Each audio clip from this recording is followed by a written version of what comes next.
DACA, or Deferred Action for Childhood Arrivals, was President Obama's attempt to save so-called Dreamers from deportation. Dreamers are undocumented immigrants who are brought to the country as children. Now that President Donald Trump is ending the program in 6 months, will the promises of DACA be a dream deferred or a dream denied? There are an estimated 800,000 people working, living, and studying under the protection of DACA, which means no deportation for 2 years, and eligibility for a work permit. And as those permits run out, Dreamers could face removal from what is, for many, the only country they've ever known.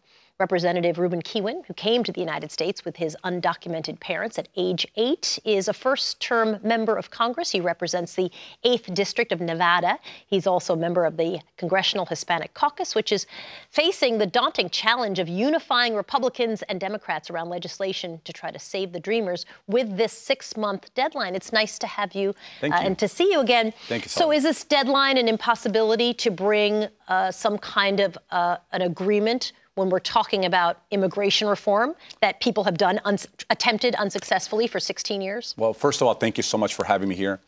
I myself was a dreamer. At one point, I was here undocumented. Now I'm a member of Congress. To tell these dreamers just a few days ago that we love you, I love dreamers, and then take away the status a few days later, I think it's very, it's disheartening, very disappointing.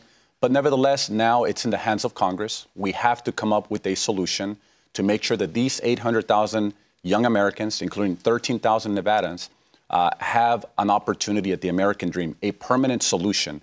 Back in 2013, we actually had a compromise bill that both Republicans and Democrats agreed on that got more than 60 votes in the Senate, and unfortunately came to the House of Representatives, didn't get the vote that it deserved, and now Again, we're in the position where we have to renegotiate, and I believe that we can make that happen. Can you do it in 6 months, realistically? I mean, I almost think of that example you just gave as Exhibit A of why this might not work. You were so close and still, ultimately, couldn't get it across the finish line.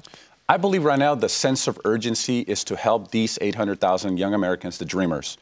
They are right now, again, going to our schools. They are working. They are serving in our military. They deserve reassurance that we want them in this country. After that, then we can begin the discussion on immigration reform. But again, I believe that even DACA or even passing the DREAM Act would be a Band-Aid on a broken leg, that broken leg being the broken immigration system. So you think it's a piecemeal solution? Look, at the end of the day, I believe that it's going to be the responsibility of the Republicans and Democrats to come up with a compromise solution that the president is willing to sign.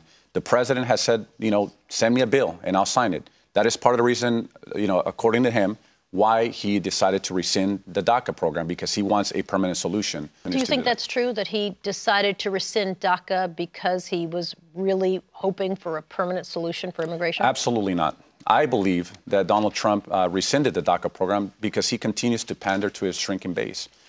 Here's his base that catapulted him to the presidency, which generally tends to be an anti-immigrant base. If you rescind the DACA status from these 800,000 young Americans, it's going to have an adverse impact in our economy.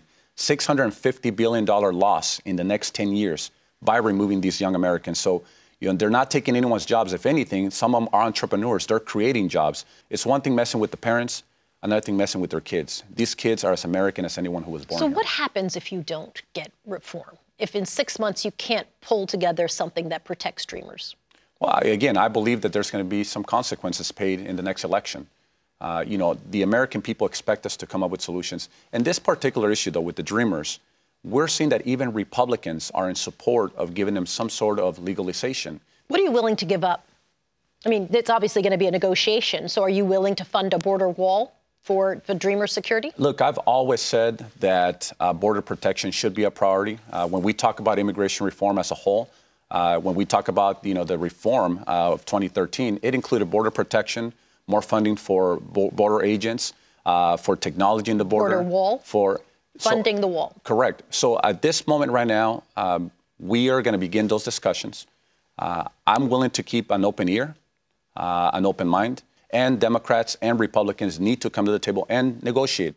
We'll see what happens. Ruben Kihuen, nice to have you. Thanks for talking with us. Thank you.